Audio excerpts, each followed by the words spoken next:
Good evening all of you. कैसे हैं आप सभी? वेलकम करती हूँ माधुरी आप सभी का एमडी लॉ क्लासेस में। देखो, आज मैं आपको पोक्सो एक्ट का सेक्शन नंबर 19 इजी तरीके से एक्सप्लेन करने वाली हूँ कि इसमें जो टोटल 7 सबसेक्शंस हैं उनको हमें कैसे पढ़ना है, कैसे समझना है, प्री के क्वेश्चंस कैसे कवर करने हैं।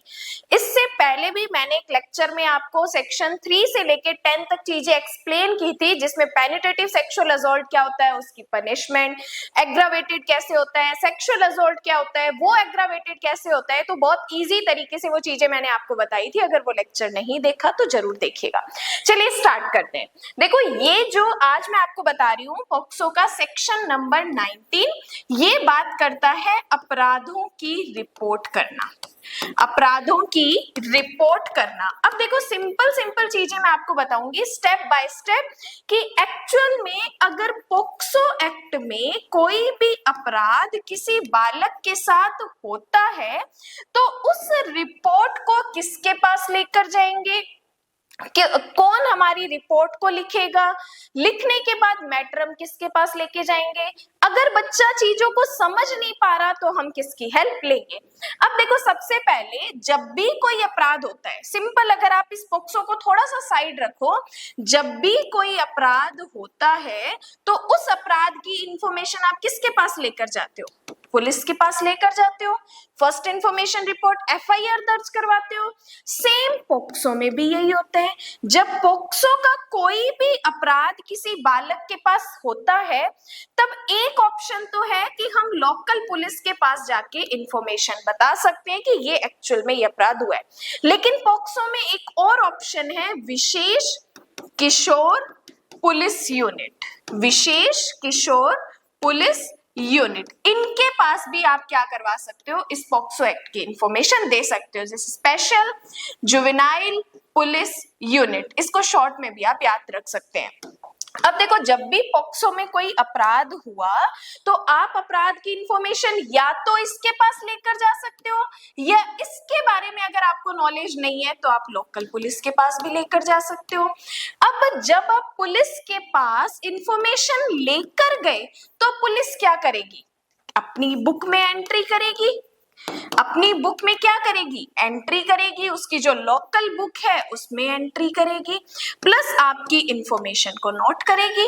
यही चीज होती है। आप एफआईआर इंफॉर्मेशन लेके जाते हो पुलिस के पास तो पुलिस आपकी चीजों को नोट करती है, डायरी में एंट्री करती है। तो पॉक्सो में भी यही होता है कि जब पुलिस के पास या एसजेपीयू के पास आप इंफॉर्मेशन लेके गए तो उसने एंट्री की, अपनी जो भी बुक है उसमें चीजों को एंटर किया।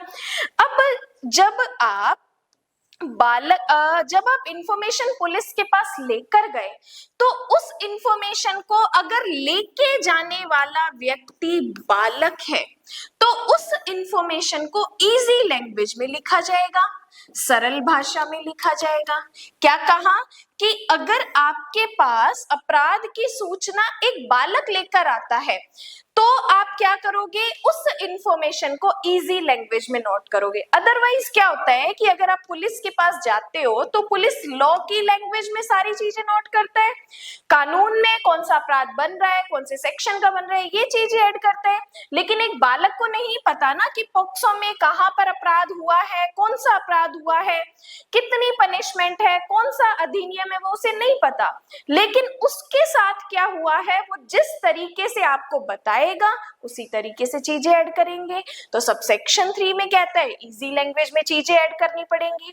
सबसेक्शन 4, अब देखो, माना कि बालक ने आपको जो इंफॉर्मेशन दी आपने उसे इजी लैंग्वेज में लिखा, लेकिन आपको तो जो लॉ का फॉर्मेट है वो फॉलो करना पड़ेगा। अब आपने अपने फॉर्मेट के अकॉर्डिंग चीजों को नोट किया। अब बालक तो वो चीजें नहीं समझ रहा तो बालक को तो हमें समझानी पड़ेंगी। अब जब बालक को चीजें समझानी है तो हम क्या कर सकते हैं? ट्रांसलेटर की हेल्प ले सकते हैं और इंटरप्रीटर की हेल्प ले सकते हैं। दुभाषिया या अनुवादक, जो व्यक्ति बालक को उन सारी चीजों को इजी तरीके से एक्सप्लेन करके समझा सके, उनकी हम हेल्प लेंगे। तो सबसेक्शन 4 कहता है ट्रांसलेटर और इंटरप्रीटर की हेल्प लेना। देन आता है सबसेक्शन 5। अब देखो, सबसे पहले हमने क्या किया? सबसेक्शन 1 में रिपोर्ट दी, सबसेक्शन 2 में उस रिपोर्ट की एंट्री हुई, सबसेक्शन 3 में इजी लैंग्वेज में हमने चीजें लिखी, सबसेक्शन 4 में हमने ट्रांसलेटर और इंटरप्रेटर की सहायता ली।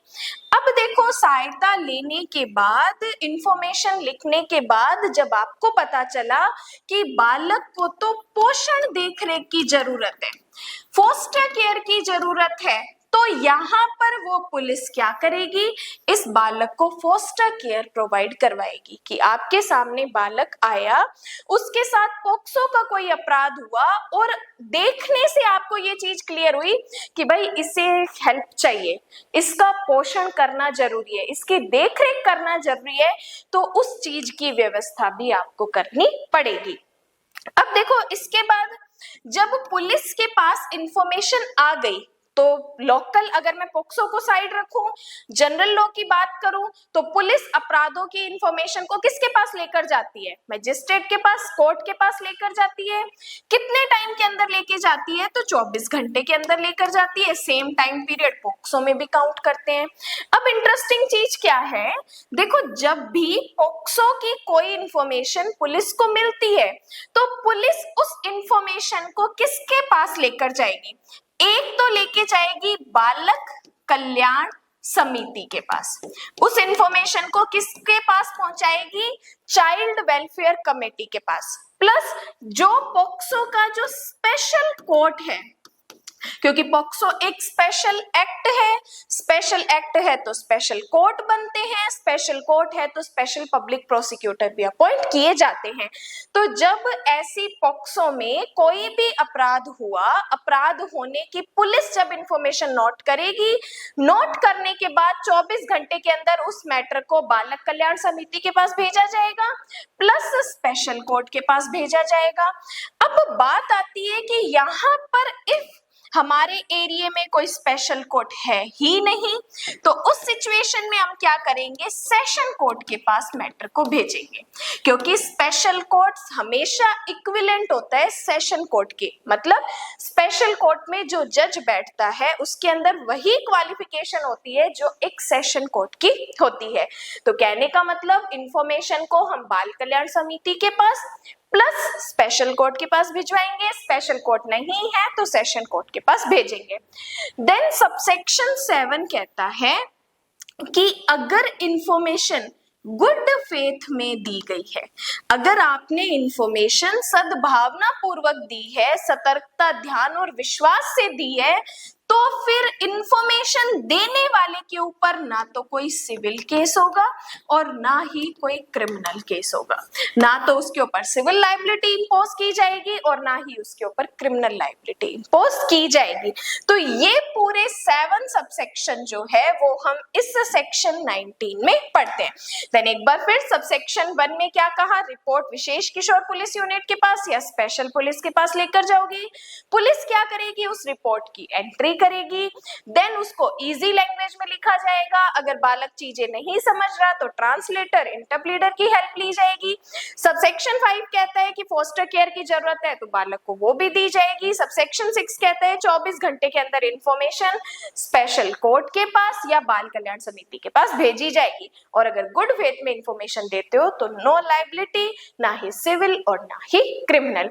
तो ये सेक्शन 19 पोक्सो एक्ट का हमारे लिए प्री का भी क्वेश्चन है, मेंस का भी क्वेश्चन है और इंटरव्यू का भी क्वेश्चन है। इसके अलावा अगर आपका सेक्शन 19 में कोई डाउट है, कोई क्वेश्चन है, तो आप मुझसे कमेंट बॉक्स में पूछ सकते हैं। और अभी तक अगर आपने एमडी लॉ क्लासेस का ऐप डाउनलोड नहीं किया तो फटाफट डाउनलोड कर लीजिए। वहां पे यूपी एपीओ का बैच स्टार्ट हो चुका है, राजस्थान का बैच स्टार्ट हो चुका है, plus judiciary plus advance batch start हुआ है, जिसमें MP ADPO, Bihar APO, UP APO, Bihar judiciary, Rajasthan judiciary के कंप्लीट सिलेबस जो है वहां पर कवर होंगे। तो बाकी इंफॉर्मेशन के लिए आप ऐप डाउनलोड कर सकते हैं और डिस्क्रिप्शन में एक नंबर होगा, उससे आप मुझे कॉन्टेक्ट कर सकते हैं।